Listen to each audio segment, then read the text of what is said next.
But ਇਹ ਕੌਣ ਨਹੀਂ ਚਾਹੁੰਦਾ ਤੇ ਹਰ ਕਿਸੇ ਦੀ ਇਹ ਕੋਸ਼ਿਸ਼ ਰਹਿੰਦੀ ਹੈ ਕਿ ਉਹਦੇ ਕੋਲੇ ਬਰਬਰੀ ਦੀ ਕਲੈਕਸ਼ਨ ਦੇ ਵਿੱਚੋਂ ਕੁਝ ਨਾ ਕੁਝ ਜ਼ਰੂਰ ਹੋਵੇ।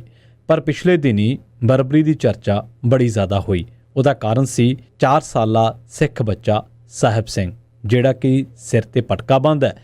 ਤੇ ਸਾਹਿਬ ਸਿੰਘ ਪਟਕਾ ਬੰਨਣ ਵਾਲਾ ਪਹਿਲਾ ਬੱਚਾ ਹੈ ਜੋ ਕੰਪਨੀ ਵੱਲੋਂ ਬਤੌਰ ਮਾਡਲ ਚੁਣਿਆ ਗਿਆ। ਸਾਹਿਬ ਸਿੰਘ ਕੰਪਨੀ ਦੀ ਬੱਚਿਆਂ ਦੇ ਕੱਪੜਿਆਂ ਦੀ ਬੈਕ ਟੂ ਸਕੂਲ ਦੇ ਥੀਮ ਤੇ ਬਣਾਈ ਗਈ ਕਲੈਕਸ਼ਨ ਦੇ ਲਈ ਮਸ਼ਹੂਰੀ ਦੇ ਲਈ ਚੁਣਿਆ ਗਿਆ। ਤੇ ਉਸ ਦਿਨ ਤੋਂ ਬਾਅਦ ਹੁਣ ਬਰਬਰੀ ਤੇ ਸਾਹਿਬ ਸਿੰਘ ਬਾਰੇ ਚਰਚਾ ਹੋ ਰਹੀਆਂ ਨੇ ਤੇ ਸਰਚਾਂ ਵੱਜ ਰਹੀਆਂ ਨੇ। ਦੁਨੀਆ ਭਰ ਦੇ ਵਿੱਚ ਸਾਹਿਬ ਸਿੰਘ ਬਾਰੇ ਜਾਣਨ ਵਾਲਿਆਂ ਦੀ ਤਾਂਘ ਹੈ ਤੇ ਲੋਕ ਹੁਣ ਸਾਹਿਬ ਸਿੰਘ ਬਾਰੇ ਜਾਣਨਾ ਚਾਹੁੰਦੇ ਨੇ। ਤੇ ਸਿੱਖਾਂ ਲਈ ਮਾਣ ਵਾਲੀ ਗੱਲ ਇਹ ਹੈ ਕਿ ਸਾਹਿਬ ਸਿੰਘ 4 ਸਾਲਾਂ ਦਾ ਬੱਚਾ ਹੈ ਤੇ ਉਹ ਪਟਕਾ ਬੰਨ੍ਹਦਾ ਹੈ ਤੇ ਕੰਪਨੀ ਨੇ ਉਸ ਨੂੰ ਉਸ ਦੇ ਇਸ ਪਟਕਾ ਬੰਨ੍ਹਣ ਕਰਕੇ ਹੀ ਆਪਣੇ ਕੱਪੜਿਆਂ ਦੀ ਜਿਹੜੀ ਥੀਮ ਹੈ ਬੈਕ ਟੂ ਸਕੂਲ ਉਹਦੀ ਕਲੈਕਸ਼ਨ ਦੀ ਮਸ਼ਹੂਰੀ ਦੇ ਲਈ ਚੁਣਿਆ। ਬਰਬਰੀ ਕੰਪਨੀ ਵੱਲੋਂ ਸਾਹਿਬ ਸਿੰਘ ਦੀ ਚੋਣ ਨੂੰ ਨਸਲੀ ਸ਼ਮੂਲੀਅਤ ਅਤੇ ਵਿਭਿੰਨਤਾ ਦੇ ਜਸ਼ਨ ਵਜੋਂ ਦੇਖਿਆ ਜਾ ਰਿਹਾ ਹੈ। ਕੁਝ ਹੀ ਮਿੰਟਾਂ ਸਕਿੰਟਾਂ ਘੰਟਿਆਂ ਦੇ ਵਿੱਚ ਬਰਬਰੀ ਕੰਪਨੀ ਦੀ ਸਾਹਿਬ ਸਿੰਘ ਦੀ ਮਸ਼ਹੂਰੀ ਵਾਲੀ ਪੋਸਟ ਸੋਸ਼ਲ ਮੀਡੀਆ ਤੇ ਵਾਇਰਲ ਹੋ ਗਈ ਸੀ।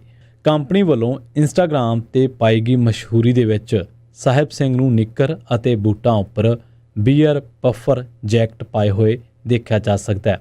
ਸਾਹਿਬ ਸਿੰਘ ਦੀ ਮਾਂ ਹਰਜੋਤ ਕੌਰ, ਜੋ ਕਿ ਬਾਲ ਮਾਡਲ ਦਾ ਇੰਸਟਾਗ੍ਰਾਮ ਅਕਾਊਂਟ ਵੀ ਸੰਭਾਲਦੇ ਨੇ, ਉਹਨਾਂ ਨੇ ਇੱਕ ਰਸਾਲੇ ਨੂੰ ਦੱਸਿਆ ਕਿ ਮਸ਼ਹੂਰੀ ਦੀ ਸ਼ੂਟਿੰਗ ਦੇ ਦੌਰਾਨ ਸਾਹਿਬ ਸਿੰਘ ਦਾ ਬਰਬਰੀ ਦੀ ਟੀਮ ਦੇ ਨਾਲ ਬਹੁਤ ਵਧੀਆ ਦਿਨ ਬੀਤੇ, ਜੋ ਕਿ ਉਹਨਾਂ ਨੇ ਆਪਣੇ ਨਾਲ ਕੰਮ ਕਰਨ ਵਾਲੇ ਸਾਰੇ ਹੀ ਬੱਚਿਆਂ ਦਾ ਬਹੁਤ ਜ਼ਿਆਦਾ ਧਿਆਨ ਰੱਖਿਆ ਅਤੇ ਸਾਰਿਆਂ ਨੇ ਹੀ ਉੱਥੇ ਸਾਹਿਬ ਸਿੰਘ ਨੂੰ ਹੌਸਲਾ ਅਫਜ਼ਾਈ ਦਿੱਤੀ ਤੇ ਉਹਦੇ ਨਾਲ ਪਿਆਰ ਕੀਤਾ।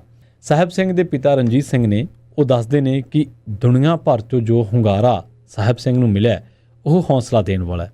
ਅਸੀਂ ਅਜੇ ਵੀ ਸਮਝਣ ਦੀ ਕੋਸ਼ਿਸ਼ ਕਰ ਰਹੇ ਹਾਂ ਕਿ ਇਹ ਕਿੰਨਾ ਵੱਡਾ ਕੰਮ ਹੋ ਗਿਆ। ਦੱਖਣ ਏਸ਼ੀਆਈ ਭਾਈਚਾਰੇ ਨੇ ਸਾਡੇ ਨਿੱਕੇ ਸਿੰਘ ਉੱਪਰ ਪਿਆਰ ਵਰਸਾਉਣ ਦੇ ਲਈ ਹਰ ਰੋਕ ਖੋਲ੍ਹ ਦਿੱਤੀ ਹੈ। ਉਹ ਕਹਿੰਦੇ ਕਿ ਲੋਕਾਂ ਵੱਲੋਂ ਜੋ ਹੁੰਗਾਰਾ ਮਸ਼ਹੂਰੀ ਨੂੰ ਮਿਲ ਰਿਹਾ ਉਹ ਸਿਰਫ ਇੱਕ ਤਸਵੀਰ ਜਾਂ ਇੱਕ ਬੱਚੇ ਲਈ ਨਹੀਂ ਹੈ, ਸਗੋਂ ਇਸ ਪਿਛਲੇ ਪ੍ਰਤੀਕ ਲਈ ਹੈ।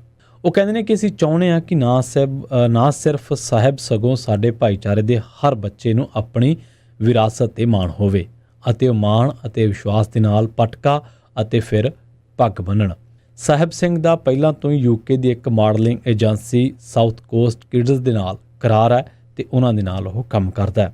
ਇੰਸਟਾ ਦੇ ਵਰਤੋਂਕਾਰ ਯਾਨੀ ਕਿ ਇੰਸਟਾਗ੍ਰਾਮ ਦੇ ਯੂਜ਼ਰਸ ਆਪਣੇ ਤਰੀਕੇ ਨਾਲ ਸਾਹਿਬ ਸਿੰਘ ਨੂੰ ਵਧਾਈ ਦੇ ਰਹੇ ਨੇ ਤੇ ਇਹ ਸਾਰੇ ਸਿੱਖ ਭਾਈਚਾਰੇ ਦੇ ਲਈ ਬੜੇ ਮਾਣ ਵਾਲੀ ਗੱਲ ਹੈ ਕਿ 4 ਸਾਲਾ ਬੱਚੇ ਨੂੰ ਉਹਦੇ ਸਾਬਤ ਸੂਰਤ ਲਿਬਾਸ ਕਰਕੇ ਚੁਣਿਆ ਗਿਆ, ਇੱਕ ਉਸ ਬ੍ਰਾਂਡ ਦੇ ਵੱਲੋਂ ਜਿਹੜਾ ਕਿ ਦੁਨੀਆ ਭਰ ਦੇ ਵਿੱਚ ਪ੍ਰਸਿੱਧ ਹੈ।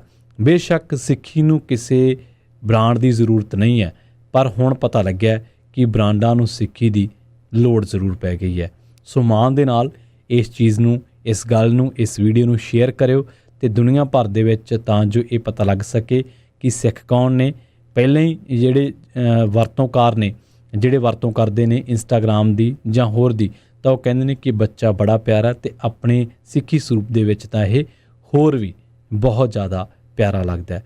ਵੀਡੀਓ ਚੰਗੀ ਲੱਗੀ ਤਾਂ ਸ਼ੇਅਰ ਜ਼ਰੂਰ ਕਰਿਓ ਤਾਂ ਜੋ ਹਰ ਦੇ ਮੋਬਾਈਲ ਦੇ ਵਿੱਚ 4 ਸਾਲਾ ਸਾਹਿਬ ਸਿੰਘ ਦੀ ਇਹ ਵੀਡੀਓ ਹੋਵੇ ਤੇ ਹਰ ਇੱਕ ਨੂੰ ਪਤਾ ਲੱਗੇ ਕਿ ਅੱਜ ਸਿੱਖਾਂ ਦੇ ਬੱਚੇ ਜਿਹੜੇ ਆਪਣੀ ਸਿੱਖੀ ਦੇ ਵਿੱਚ ਨੇ, ਆਪਣੇ ਸਾਬਤ ਸੂਰਤ ਲਿਬਾਸ ਦੇ ਵਿੱਚ ਨੇ, ਉਹਨਾਂ ਨੂੰ ਕਿੰਨੀ ਅਹਿਮੀਅਤ ਦਿੱਤੀ ਜਾ ਰਹੀ ਹੈ। ਤੇ ਉਹਨਾਂ ਦੇ ਲਈ ਇਹ ਸਬਕ ਹੈ ਜਿਹੜੇ ਲੋਕ ਆਪਣਾ ਵਿਰਸਾ, ਆਪਣੀ ਪਛਾਣ ਤੇ ਆਪਣੇ ਪਹਿਰਾਵੇ ਤੋਂ ਦੂਰ ਭੱਜਣ ਦੀ